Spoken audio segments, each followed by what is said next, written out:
All right, so next up, Michael is going to be our moderator for a series of startup pitches that are going to last about 20 minutes. I think Michael may be gridlocked back there. Is that right? Michael, can you fight through the crowd brilliantly?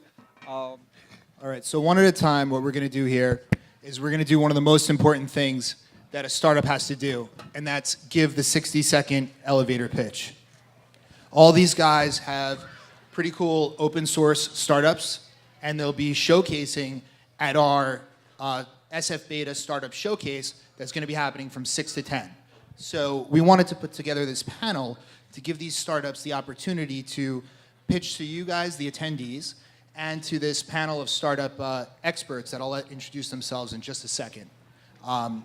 The way the format of the panel is going to work is that the startups will have 60 seconds apiece. We can set the clock for 60 seconds so that they can tell you who they are, what problem they're solving, and how they're using open source to grow, and other valuable metrics they're going to include there in that 60 seconds. After they pitch, the panelists will each have 15 seconds apiece to give a quick comment on something they liked about the pitch or something they found interesting, and also a piece of advice for improving the pitch. This panel is not about analyzing the business model. There's not really enough time to get deep into Q&A, but it's just a chance to give these guys some quick advice on improving their pitch, which they'll be giving a lot of during the Startup Showcase tonight. So with that, I'd like the panelists to quickly introduce themselves and say your name and what company you're with and how long you've been in the startup world. Great. Hi, I'm Alex Williams. I'm the founder of the New Stack, and we launch next Tuesday. Yes. So very excited about that. I am a former TechCrunch writer, read-write web journalist for many years, and so I've been covering the startup space since 08, 07 around. So yeah. Cool. I'm Brian Zisk. I do the SF MusicTech Summit on May 20th here. I do the Future of Money and Technology Summit. We did a bunch of open source audio back in the 1990s with the Greenwich Internet Radio, which I started with a friend or two. We were lucky enough to sell it to a public company, after which we spun out the Ziff Foundation, which to this day maintains Vorbis and FLAC and Theora and many of the open source audio codec and streaming tools. I'm Christian Perry. I'm Mike's co-founder, and I do this. Salil, Deshpande, Bain Capital Ventures. All right, guys. So with that, we'll have the first startup come up. Eliot, you can be first.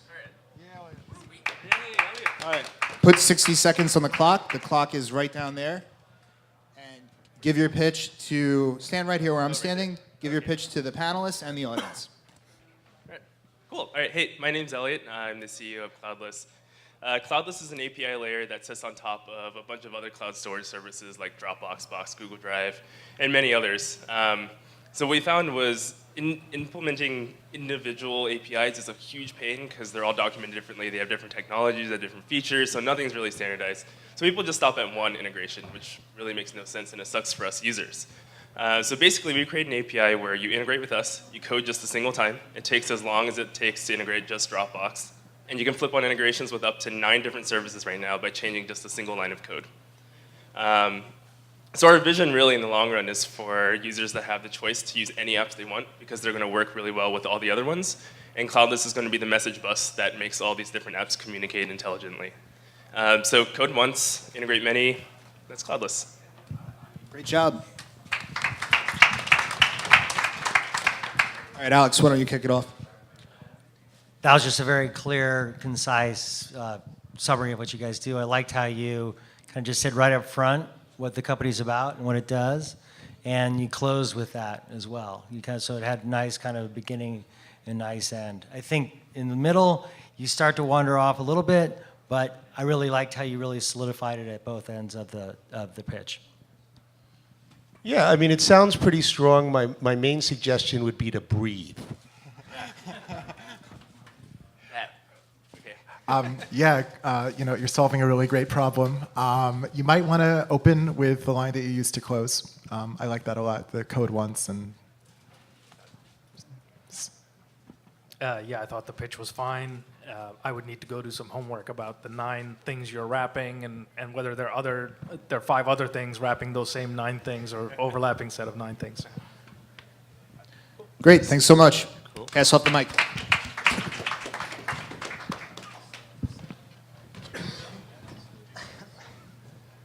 All right, 60 seconds on the clock. Good to go? Hey everyone, I'm Max Lynch, co-founder of Ionic. We launched Ionic in late November 2013 to make it easy for developers to build high-quality native-style mobile apps with web technologies they already knew and loved. We saw a gap in the market. There wasn't any permissively open source, high-quality framework focused on building hybrid native apps rather than mobile websites or responsive websites. Since the few months since we launched, Ionic has grown quickly. We have over 4,800 stars on GitHub and 50 committers from around the world. Every day, over 300 Ionic apps are created, and companies like Adobe and Salesforce are using Ionic in their developer outreach. On top of that, we just closed $1 million round to focus on building the company, and we're hiring. Ionic is 100% open source and will never charge for the framework. Instead, we're building tightly integrated backend services and tools that make building with the framework incredibly compelling, and we'll be releasing those over 2014. Thanks. Salil, why don't you start it off this time? It sounds like I missed out on his $1 million first round.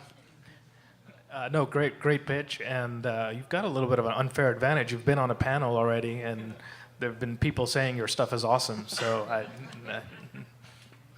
Yeah, congrats on the funding and the growth, and yeah, totally got everything you said from the pitch. So, great job.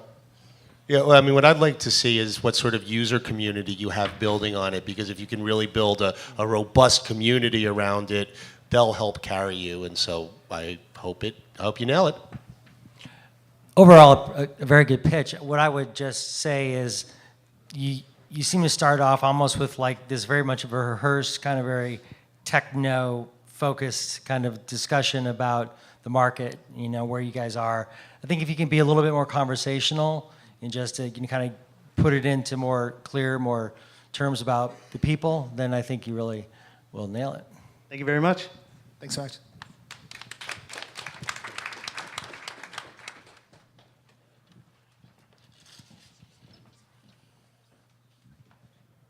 Hi, my name is Garland. I'm one of the co-founders of AutoDevBot. We help make monitoring APIs easier. We do this by offering a service for DevOps that codifies monitoring as Chef and Puppet has codified configuration management. We leverage open source testing frameworks that allows you to use the same code that you tested made in development QA and move that into production as monitoring. This really allows us to make it easy to test APIs and leverage existing development that you've already done throughout your process. And we're in private beta right now. We started earlier this year, hoping to have the full product out by next month. All right. Christian, why don't you start off? Yeah, I mean, APIs are the future. You're in a great space. I'd probably lose the notes, but the idea is really great. Yeah, I mean, it sounds like a great product. Pitch-wise, I would just do it 1,000 times. I mean, literally, I'd be like, literally, pitch to every single person all the time, and until you could say it without even knowing what you're saying. Because it feels like, see, I see a smile coming out now, and that's what you need. Like the last guy was smiling, and that makes a big difference when you feel comfortable and you're just chatting with everybody individually. You're going to pitch about 1,000 times tonight, so hopefully that'll help. Yeah, a very complex subject matter, I think, for most people. I think you did a pretty good job of explaining it. I think, again, the practice and, not having the notes always helps. But if you can just, I think, kind of also equate this to real business terms, I think then it would help kind of tighten the overall presentation. Yeah, I like the analogy. I think we're focusing a lot on the pitch, but I think as long as the authenticity and the genuineness comes through. I don't really care if the pitch is not perfect. Like I said, I like the analogy. I was just saying to my colleague Bill here yesterday that when we talk about opportunities, I want to hear this movie, The Hunt for Red October, is just like Die Hard, but with Sean Connery and on a submarine. And you did that. You know, this is like Chef and Puppet was for X, but for Y. So can you compare it to any like large successful API management type companies or anything like that? If you could like Gmail for kids, or something really simple helps a lot. Gotcha. Nothing comes off the top of my mind, but I'm definitely going to think about that. Great feedback. A lot of good advice, guys. Thanks, Garland.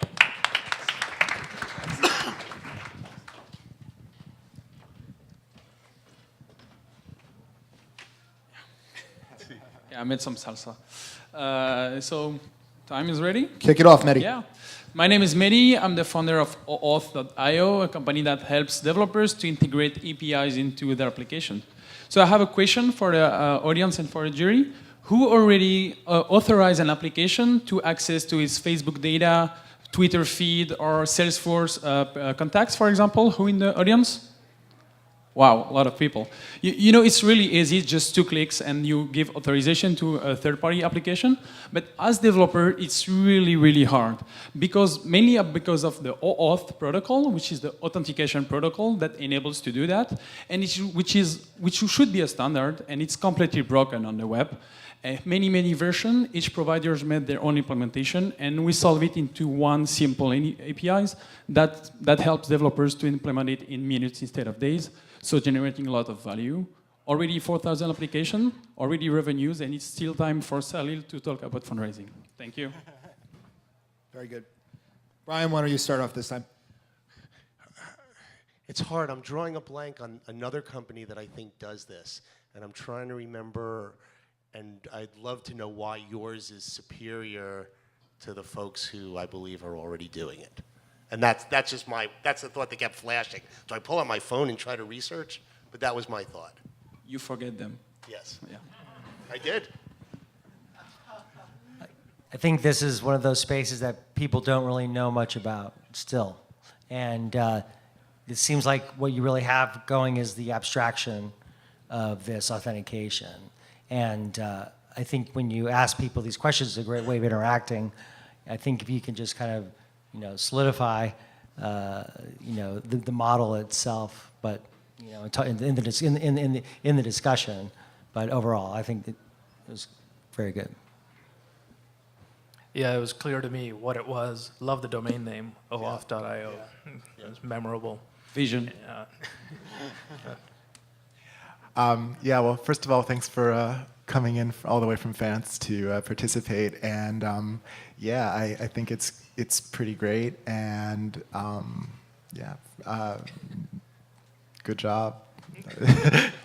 Thanks. Thank you very much. Right on. Good job.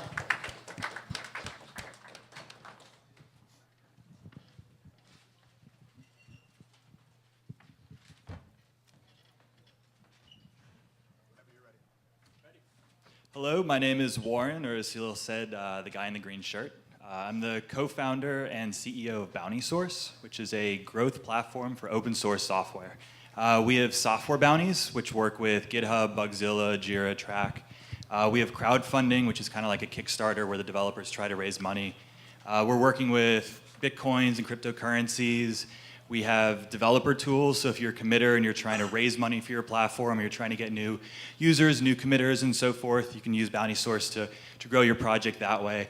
And we actually have a lot of enterprise tools as well. So if you're a company and you're trying to accelerate open source projects, either you run yourself or that you rely on, you can also use our Teams product and give budgets to your engineers to kind of spend on various open source projects.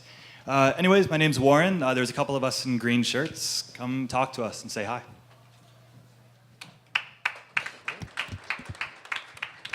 All right, Alex, why don't you kick it off? So is it like a Kickstarter for developer communities, or? We've heard Kickstarter for GitHub. We've heard a lot of those things. Okay. Okay, that was just my question. I was just curious. That's part of it. Sounds totally awesome to me. I mean, almost full stop there. The other thing that I love are all of the social benefits that come out of it. So you'll be basically spinning off all these positive externalities, and that's great. I love that you're an open source startup with a business model that's not support or insurance. And everything else about it's pretty great too. So Warren and I have emailed, and I've looked for whether my other open source investments have bounties on the site. So I can't judge the pitch since I already knew what it was. But I think the chief metric is traction, and we don't know that yet. We're working on it. Yep. Nice job.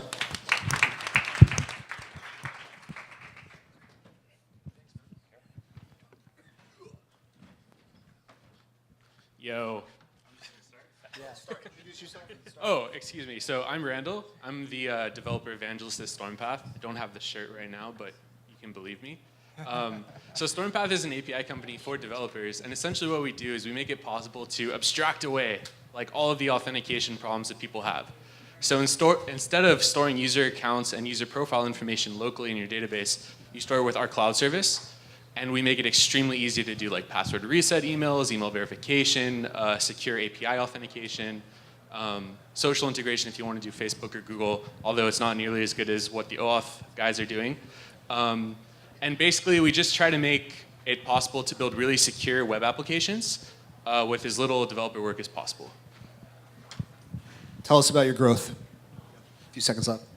We've been growing over 50% a month for the past, I think, 4 or 5 months. The company's been around for several years. We have an $8.2 million Series A round that we raised last year, and things are growing progressively, so we're just trying to make it happen. Great. Salil, why don't you start off? Yeah, I was surprised you forgot such a good metric. So 50% month over month. Yes, for the past several months. It's pretty high. Thank Yes. you. We're trying, man. What's the open source angle? So I'm sort of in charge of a lot of the open source stuff, but basically all of our clients are open source, like Python, Node, everything else. And we release a lot of our core product as open source libraries themselves. So we do deep integration with all the web frameworks and all the tools, and we spend a lot of time making those reusable and extendable by everyone. So. Yeah, I mean, building blocks are cool, and the proof is in the pudding, and if you're getting that sort of traction, rock and roll. Thanks, man. Yeah, I like your style. I mean, you just come up here very relaxed, and you're very confident about the company, and I think that says a lot outside of the technology, which sounds like it's pretty decent. Thank you. Life is way too short for stressful stuff like that. So. Very true. Thanks. All right. Well, let's give it up for our panel and for all the startups that pitched. Find them tonight. Ask them a lot of questions. Invest in them if you have your checkbook with you. It's happened before at these events.